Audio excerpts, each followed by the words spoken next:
I was sitting on the edge of the bath, shaking, holding a cold flannel to my face that my husband, Tyler, had just spent the last hour screaming that I was slacking off because I hadn't finished the laundry, 3 days after I got home from major knee surgery.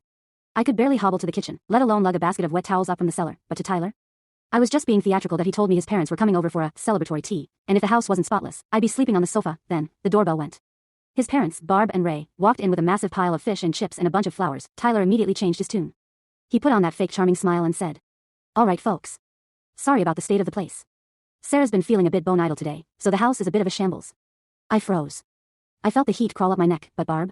She didn't smile back. She looked at my surgical brace, then at the sink full of washing up, then straight at her son. "Idle?" she asked, her voice like ice. Tyler laughed, totally oblivious. "Yeah, you know what she's like. A little scratch and she acts like the world is ending." Ray, who's usually the quietest man on earth, stepped forward. He didn't say a word. He just grabbed Tyler by the arm and marched him into the kitchen. "Look at those dishes, lad," Ray growled. "Why aren't they done?"